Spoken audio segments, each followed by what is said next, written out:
Hey folks, welcome to Affiliate Nerd Out. I am your nerderator, Dustin House, spreading that good word about affiliate marketing. You're gonna find me here on Thursdays, 12:15 p.m. Pacific time, going live with my guests. So put it on the calendar, hit that subscribe button, and come on by for a good old conversation and join us. My guest today, an old buddy from Little League, from Hanford, California, Andy Johns. Welcome to the Nerdatorium, buddy. Thanks, buddy. It's good to see you again. Happy to be here.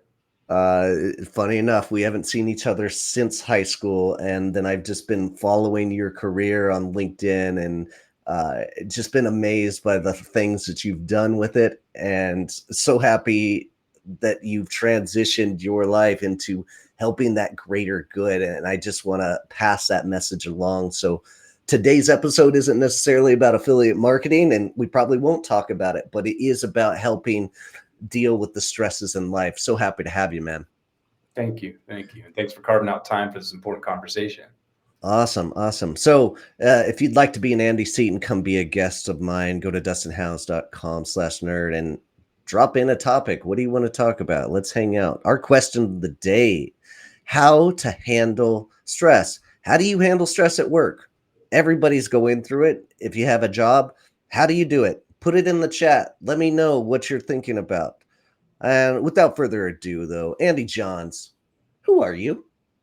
That's a good question. I'm rediscovering that in real time as my life unfolds. The short answer is, also grew up in a small farming community, and growing up, I was that high achiever. Did really well in school. One way or another, I made my way into the technology industry. And so I spent 17, 18 years working in Silicon Valley technology companies. And that defined a significant portion of my life and who I was. Um, but for the last 4, almost 5 years, it's my sense of who I am and my identity has shifted quite a bit. And I'm moving in a new direction. And so now I think of myself more as a mental health advocate and somebody who's trying to help others free themselves from psychological suffering.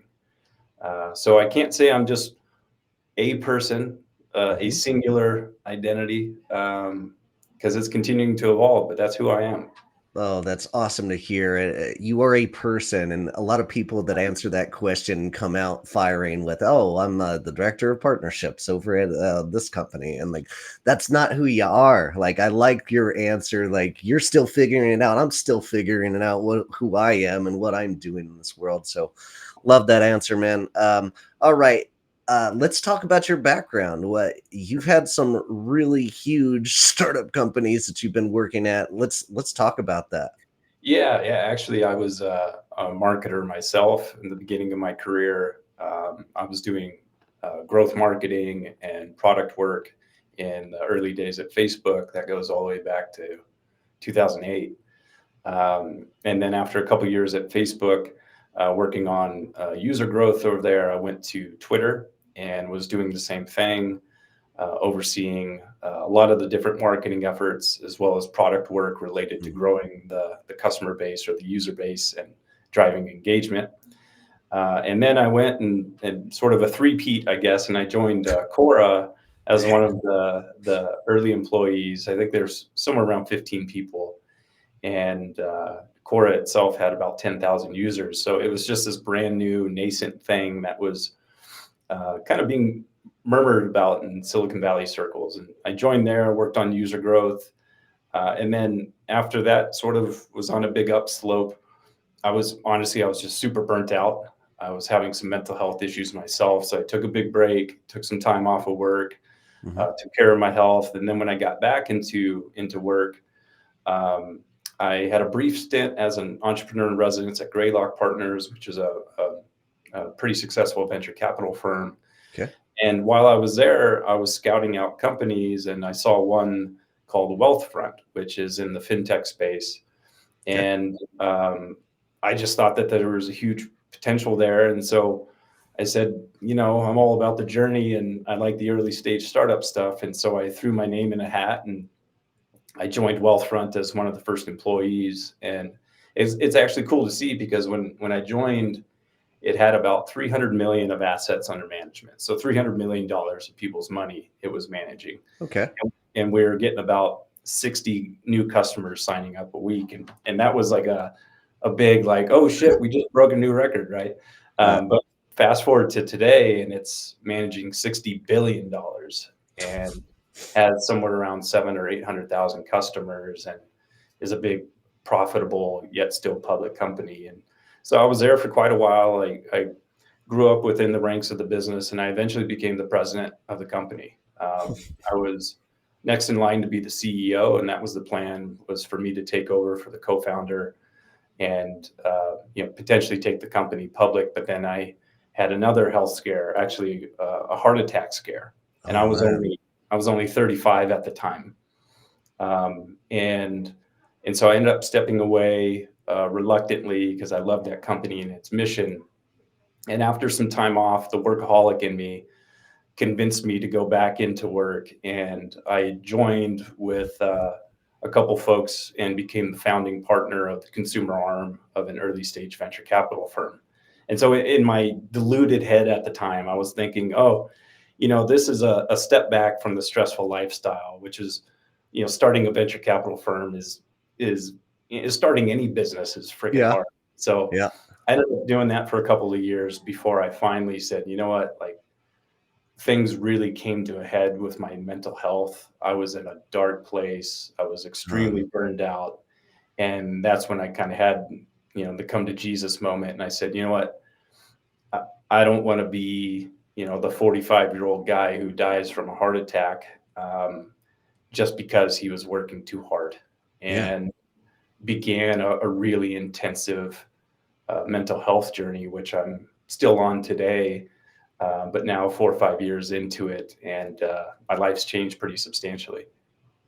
That's an incredible story, and not enough of us know when to stop. I would feel, and it's so glad that you did it before it was too late. And I know you've changed your focus into helping the greater good rather than being in that startup environment that was killing you. So uh, tell us about clues.life.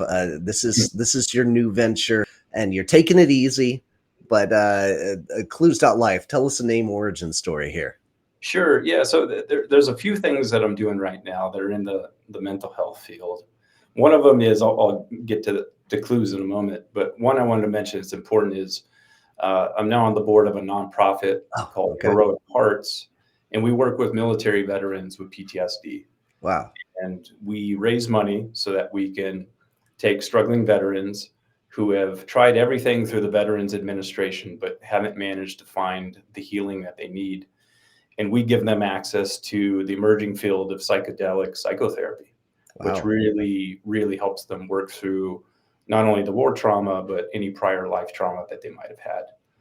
I myself have participated in the ceremonies with the veterans and have found similar healing. And so that's something that's near and dear to me. And so some of the work that I do is with veterans, and really passionate about that. But the other work I do is sort of at the intersection of my old life in tech and this emerging passion around mental health. And that's what Mhm. clues.life is, where, I called it clues.life, not truth.life or facts.life, because what I realized through my own personal mental health journey is Mhm. that at the end of the day, the solution that one finds for themselves in terms of what helps them heal, what helps them reestablish a balance or homeostasis with their nervous system, and what helps them move beyond any of the events in the past that might have been traumatic for them. At the end of the day, it ends up being an individual journey. If you speak with any honest, really competent psychotherapist, they'll tell you that they haven't used the same treatment plan more than one time. It's an individualized approach, individualized care. And so, just a little asterisk on that, if you feel like you're getting a cookie cutter treatment method from your therapist, then you might need to do some more shopping around. Huh. Uh, and so that's where the language of clues came from, is think of yourself almost like an animal tracker, where you're just looking for the footprints in the soil. You're looking for the bent leaves. You're looking for the broken twigs. The signs aren't always obvious when you're trying to track down the solution to your own well-being. And that's where the language clues came from. And so I created, this kind of artful, simple web prototype that I'm continuing to play around with. That is, imagine it like Spotify, but instead of Spotify for exploring different forms of music, it's for exploring different fields of knowledge, information, and wisdom related to the art of living. And so it sort of ranges from anywhere from 5,000-year-old ancient spiritual and philosophical perspectives up to modern clinical neuroscience and everything in between. Because that's what my own search for the clues to my own well-being involved. I realized that just Western psychotherapy itself was not the answer. Mm-hmm. That is an interesting journey, and veterans will have an interesting way of capturing your attention. Like me being a veteran, I joined the Marines right out of high school and served my time, and I never saw any action, if you will. But the guys that went through that PTSD, is every war is a new set of problems for those that served, right? It's a different world than the World War II guys that just sucked it up and like went on with their life. And today's war veterans are more praised than ever, which is very deserving, I would say. And I would say, like, we're going through the same thing in this tech hub. We don't know what's coming up, and things aren't necessarily getting better. But I like that you are starting to service this industry that is well underserved, and people don't know why they're going through this kind of thing, right?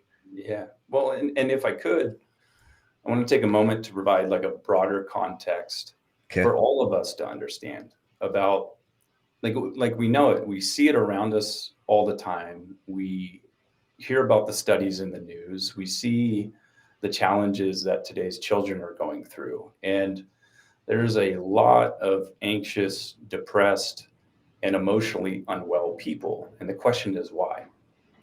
And I have a perspective on this, and this is what I wanted to share. And it begins with a fundamental understanding of our evolutionary history. Mm. So, our nervous system, and the system that we know generally as the fight or flight system, right? We know that this is something that we inherited as a mammal through our evolutionary biology. And it's when one part of the nervous system kicks on that allows us to become hyper vigilant and prepared as if we're going to fight to the death with a lion or something. Huh. And then when that fight is over, there's another part of the nervous system that comes in. It's the parasympathetic nervous system, and it shuts that fight or flight system down. It brings us back down to homeostasis. And when you think about an animal in the wild, it's essential that first they're able to kick into high gear, so to speak, to be able to defend themselves or flee for the purpose of survival.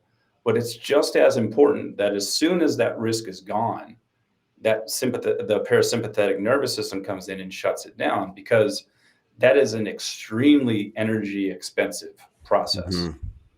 And if you're an animal in the wild, like, efficiency of energy is essential through food, water, and mobility. And so we have that exact same system.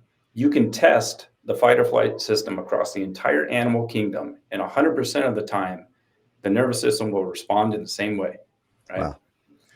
Now, what's different is that nervous system was not designed for a world in which we have steady, consistent, daily psychological stressors.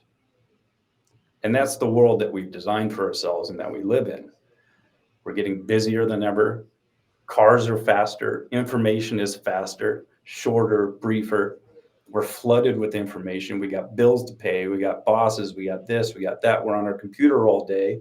Notifications are constantly going off. We're doing all that while trying to raise a family.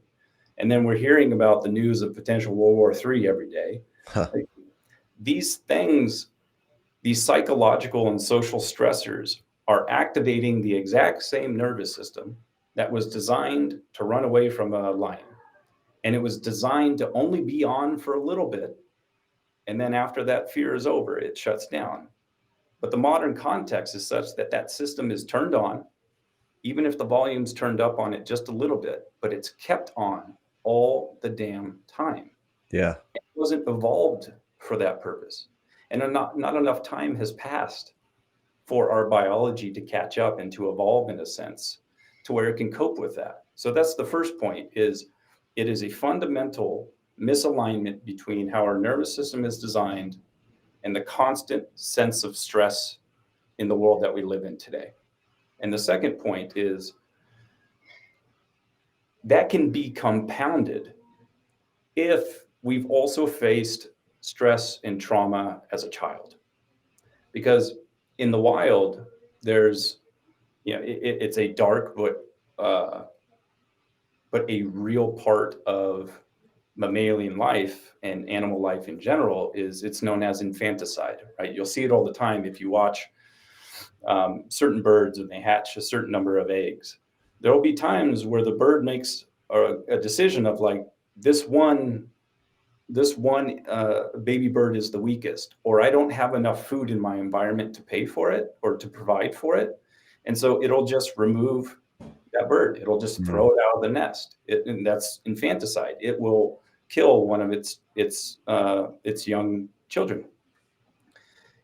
Now, the difference with humanity is you might grow up in a stressful household or in a broken household or grow up with a parent has substance addiction or who is abusive or who has neglected you because of their own life circumstances and not having their stuff together emotionally and spiritually. And so, unlike the animal kingdom, and this is a good thing, unlike the animal kingdom, we won't just throw out our young when we realize we can't provide for them. Instead, sometimes we raise children for years in a chaotic, traumatizing, and neglectful environment. And our nervous system wasn't designed for that either. Hmm. And so, what you can find is that there's an awful lot of people today that their nervous system is just completely overtaxed, either due to the circumstances of the day to day psychological stressors that we face, which is having an unnatural interaction with our nervous system. And that can be compounded if they also had a really difficult, challenging childhood. And you bring those two things together, and then you continue to work and work and work and work. And guess what? We're going to have meltdowns, right? And that's my general sense of society as a whole is we are becoming increasingly manic, and it's reaching a crescendo, and it's unprecedented times, and we're doing our best to figure it out. But truth be told, we haven't figured it out as a species or a civilization yet. Oh man, that is so fascinating, and you brought up so many great points. I raise my children to be children. I'm trying to keep that stress out of their life for as long as possible, so that they don't go through that and be anxious like I am at 42. Right. So, um, what are some of those tactics that we can teach our children to avoid that kind of burnout that we may be going through in this workforce today? Yeah, there's a reason why some folks are so adamant about doing our best in the modern context to get back to call it a more traditional or primitive form of living. One of the simplest things that we can do for children is have them play outside, Yeah.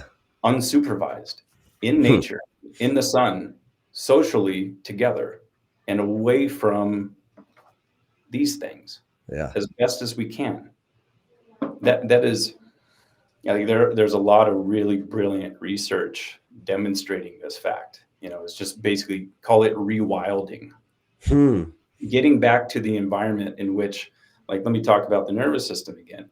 It was calibrated over millions of years to be in a natural environment, to be in a social environment with multiple other people, multiple other adults, multiple other children around each other in this sort of tribe like setting, surrounded by nature, right? Like it that is what the nervous system is calibrated for. And so there's a reason when you hear people talk about grounding and like get up in the morning with the sun, go outside, let the sun hit your skin, touch the ground barefoot.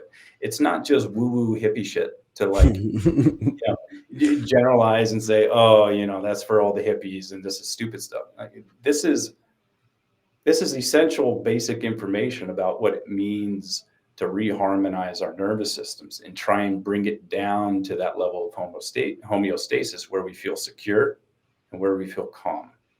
And unfortunately, the broad access to technology, it has an incredible amount of benefits to it. There's no doubt. But it also has significant downsides. And that's what we're feeling at the level of our nervous system today. And so, like the old saying goes, of the pure and simple truth is never pure and rarely simple. Like, those are the facts. The technology is incredibly powerful. We're using it for a lot of good, but it's also outrageously disruptive to our sense of well-being. Oh man, very well said. And I didn't learn about grounding till just a couple of months ago. I didn't know this was a thing. And then when I learned about it, that's exactly what I said. This hippie shit's not for me. But I will give anything a try once and see if I can't reap some benefits going outside, standing in the grass when the sun shine for 15 minutes. I'm all on board. But leave it to entrepreneurs to go out and create an item that represents grounding that you can stand on at your desk. Uh, I thought that was the funniest product like on the market right now, that they're trying to represent nature while you're standing at your desk. And those little foot pedals for under the desk, Yeah, yeah. if there's a principle that I can leave with people, it'd be this. It's that think of the human body as a tuning fork to its environment. The human body is essentially one giant sense organ that is constantly detecting its environment. And it's making subconscious calculations and subconscious predictions about, am I safe or not? And whether we realize it or not, that's what's happening. And that's the whole point of grounding and getting back to nature and being away from stressful environments with the horns and the people walking fast and the constant beeping of our phone. Those are all things that our body is very, very subtly absorbing constantly. Awesome. And let's take a full step back for those that aren't like fully in tune what burnout is. Let's go off a just a simple like definition. Tell the folks what work burnout really is if they haven't seen it yet. Like I ran into it just this year, so I would say burnout is the point of physical, emotional, psychological, and spiritual exhaustion. It's the point at which it's not that just productivity and our effectiveness drops a bit. It's that it almost comes to a halt. It is the overwhelm of a nervous system that we sometimes experience through panic attacks. It's when our cognitive abilities completely decline because basically our mind is saying, that's all I got. So that's what burnout is to me. okay. And what are some of those warning signs that folks can recognize to help to really recognize that they need some help before it's too late? There is a book that I would recommend everyone check out especially if you're interested in this subject. And the title says it all. The title of the book is The Body Keeps the Score. And it's by an author named Bessel van der Kolk. He's a psychotherapist himself. He has spent the better part of 3, almost 4 decades working with trauma patients. And the entire book is in my opinion, it's a masterpiece, and it's an important shift in how we think about mental health, where, as the title suggests, the body is the indicator. The body's going to give out a lot of signs of impending distress or impending burnout. And so when we think about mental health, we typically think about the really noisy voice that is in our head that sometimes drives us crazy. And that is certainly part of it.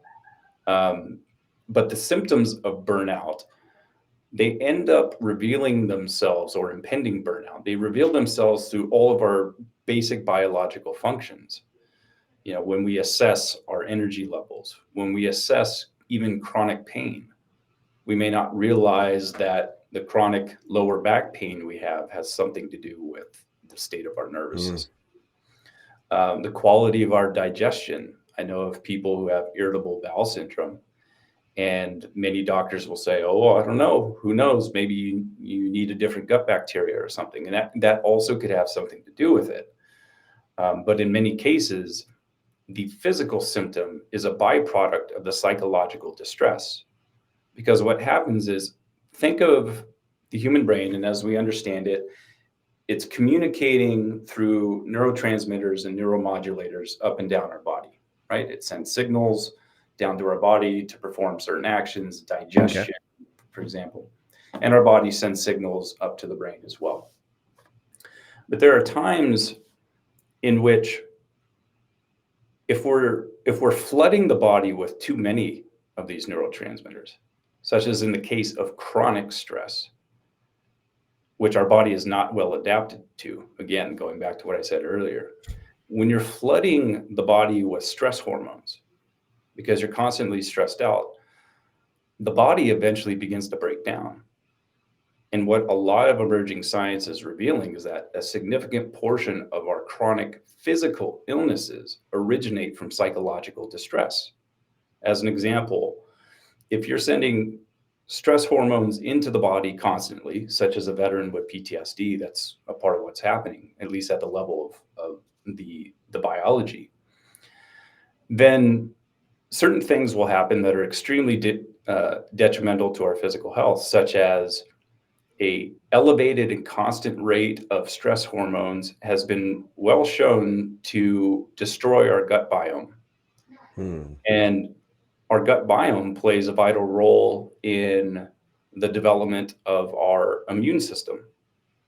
And so there is a direct relationship that we're continuing to research between psychological distress and certain forms of cancer, irritable bowel syndrome, chronic inflammatory diseases such as arthritis, multiple sclerosis, and other forms of chronic pain and chronic illness that a lot of people think is, okay, maybe it's got to do with my diet, maybe I'm not exercising a lot. Like, all of that is certainly part of it.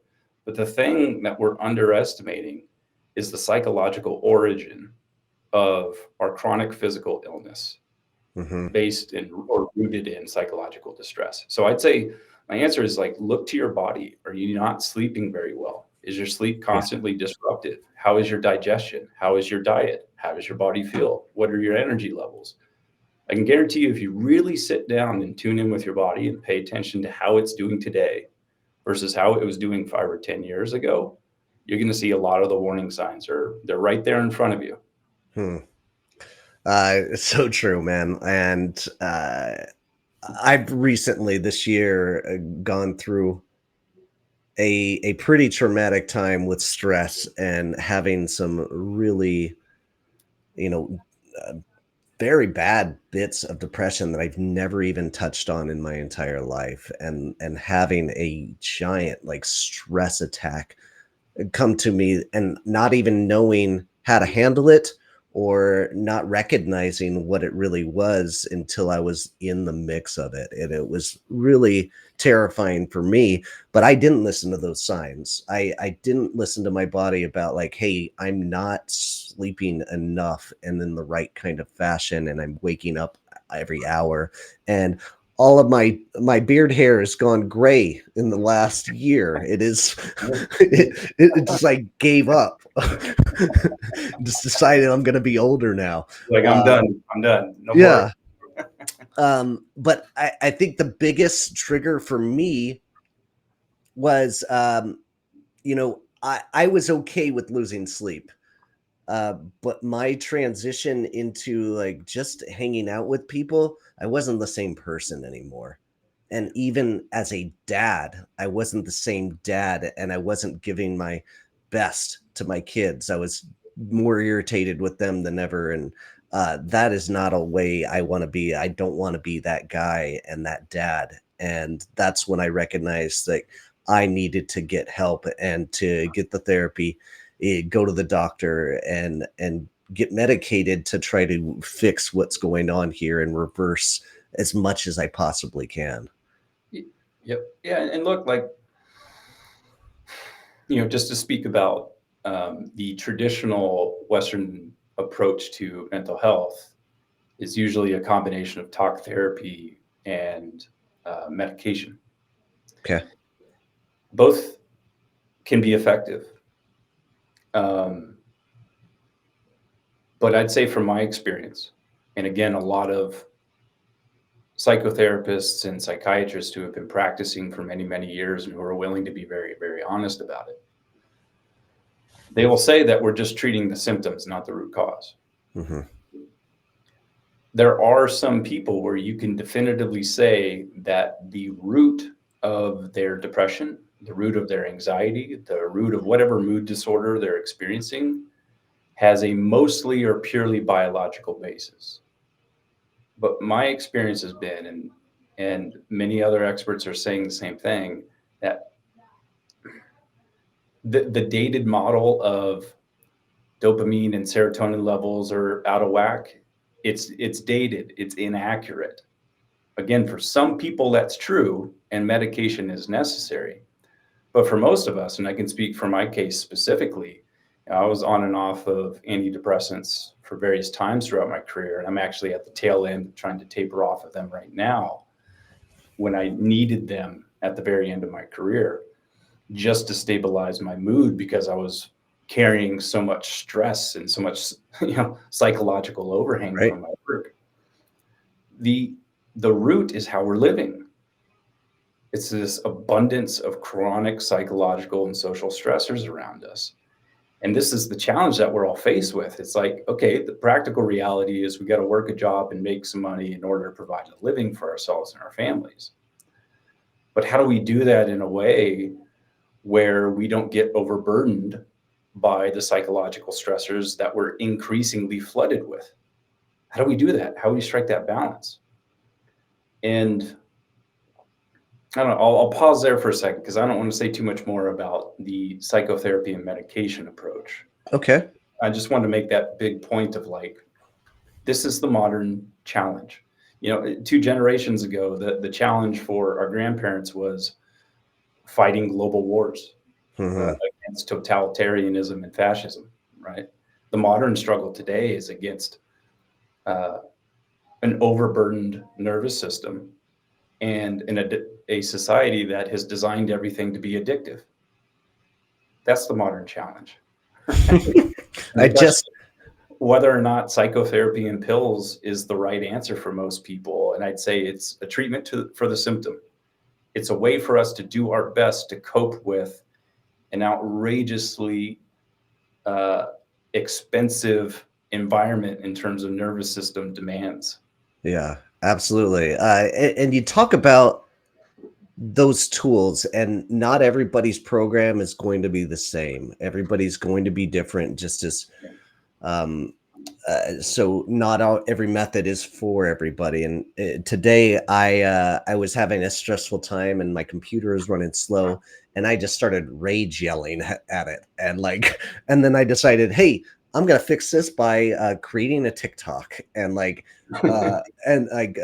addressing how my ancestors who were on a farm, like how their stress levels were nowhere near where I was, but it was a different kind of stress and it was a different time. And uh, I missed that. I missed that calling as a farmer and kind of wish I had been in it at this point in my career. But tell us about what tools that you are seeing out there that really help the people, Yeah. at least what you're finding. And to make it practical for folks in tech that I chat with, I talk about what I call the bookend method. Like if you have books on a bookshelf and you kind of put the bookends there, Yeah. hold them in place. The bookend method is basically like have a routine for the beginning of the day and the end of the day. You want to Okay. bookend your day and bookend your day with things that are, to use the language my friend Johnny Miller uses, who's a nervous system expert, are literally remote controls for our nervous system. Hmm. And so imagine a ritual that you have at the beginning of the day, a certain set of things that you do that act as a remote control to bring you to a state of calm alertness at the beginning of the day. So you're alert, but you're also really, really calm. That way, when you move into the day and then your laptop starts acting up, because you've brought down the sort of homeostatic level of your nervous system, you are less likely to have that strong nervous system reaction to a small disruption in your day. So there's certain things you can do at the beginning of the day to establish a calm yet alert nervous system. And then you go through the day's stressors, and then that shit builds up inside of you. And then there's a certain things you can do at the end of the day to bring it back down to that level of calmness and to reset and recalibrate for the day. So that's the bookend method I talked about, because again, practically speaking, we still got to go work our day jobs, right, for the most part. So, and we can't necessarily change the fact that we have an asshole boss, right? You might have to deal with that person for a while. Yeah. And so I advocate for, like, what can you do to directly manage your nervous system beginning of the day and end of the day, and you got to stick to it. Specifically about the methods, I'll say that in Western psychotherapy, its legacy is predominantly top down, meaning it's use the mind to sort of treat the mind, right? That's where talk therapy comes in. Let's talk through things. But what I've found, and a lot of people found, is it is beneficial, but of limited benefit. Okay. Because again, you can't really use the mind to directly control the nervous system. You've got to use the body to control the nervous system.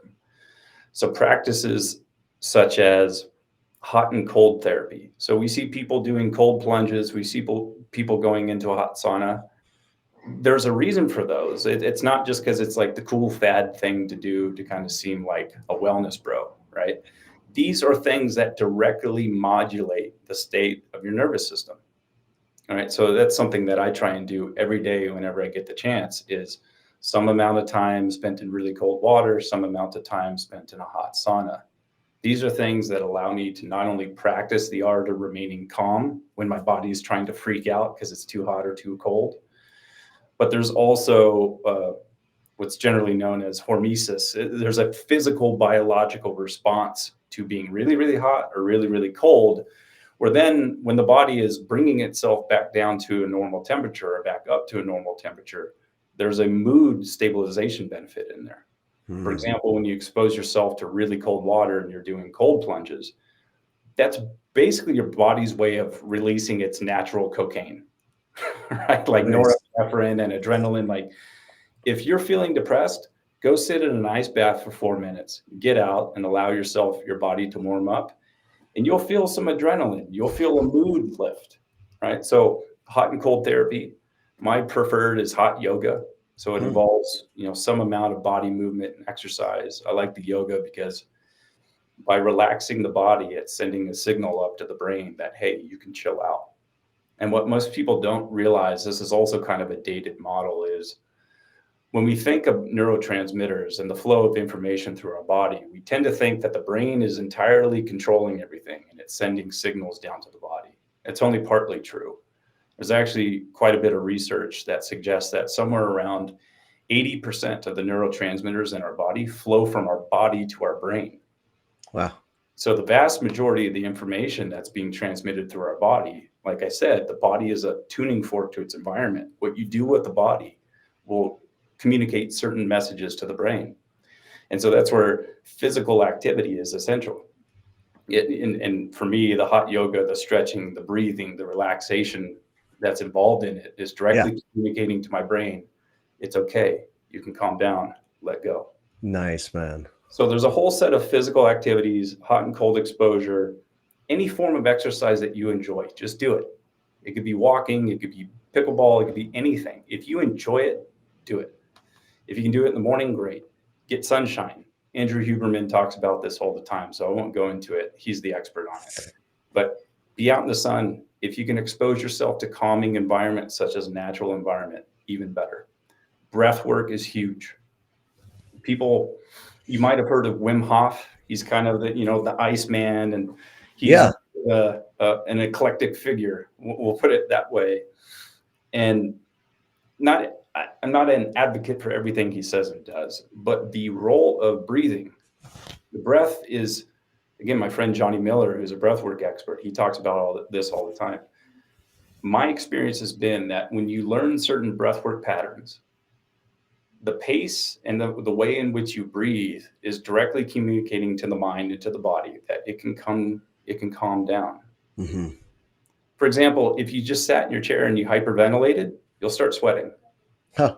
Your body is getting the sense that it's preparing for some fight or flight type situation. But if you take long, slow breaths, box breathing, breathe in for 5 seconds, hold for 5 seconds, exhale for 5 seconds, hold for 5 seconds. Do that for 15 minutes in the morning. You'll feel pretty calm. That is awesome. Right. That's some great advice there, Andy. Like those are some really great tools. I actually started cold plunging because I was trying to lose weight, but then it turned into a stress reliever of like I get to reset my mind, and I'm so thankful I have the cold plunge set up now for that exact reason. And looks like you're tapping into some folks. Grateful for this conversation. Thanks for joining in, Caitlin.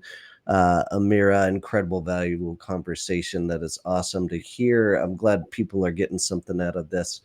Um, well, as we wrap up here, it is definitely time for you to defend your post here, good sir. So we're going to bring up something in your LinkedIn.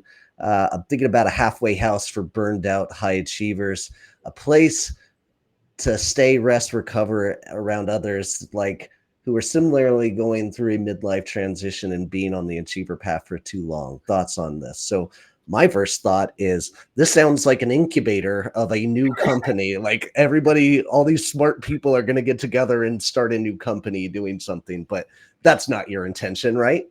No, it's actually my good friend Steve. He's working on basically a career decelerator. That's more Okay. the way to think about it is for a lot of us high achievers, career ladder climbers. When you look back at it, it's like it wasn't just maybe the 10, 15, 20 years, 30 years of your career where you've been working really hard. It might have started when you were 8 years old, when you Yeah. started getting straight A's. That was the case for me. When I look back at it, it was like 30 years of just being switched on the whole fucking time. And it's just like, when am I going to take the foot off the gas? And it's so anti-American, right? It's so anti-Western, where it's like rugged individualism. And so that's the point of it. And it's part of why I'm on this cross-country road trip right now. And while I've been doing a lot of traveling, is real deep soul searching myself, but also exploring what different sorts of sanctuaries look like and what it might look like if I designed a place to help people decelerate, to help them come back to that calm clarity and to a peaceful way of living, because maybe that's what we need to do. And in the response that I saw to that one post, I was like, okay, yeah, there's something here. And so I defend it. I have a couple really close friends that are working on things that are similar, and I think the time is right. People need something like this. Awesome. I look forward to hearing more about that. Now, before I let you go, let's finish off with clues.life. Like, who are you servicing out there? How do people get a hold of you to learn more? Yeah, the best, if you want to get a hold of me, is my email, andyjohns@gmail.com, ANDYJOHNS@gmail.com. I basically gotten rid of all my social media, ironic, because I used to work at those companies. Yeah. The only thing I have left is LinkedIn. So you Okay. can find me there. And yeah, clues.life, it's for what I would call the serious seeker, the person who's answering the call to transform themselves at this stage in their life. And they're saying, I can't live the way I'm living anymore. And I want to figure out how to live in a way that is more peaceful and that serves me better. And I'm just trying to create a Spotify like resource of sorts to help people on that journey of discovering the clues to their own life.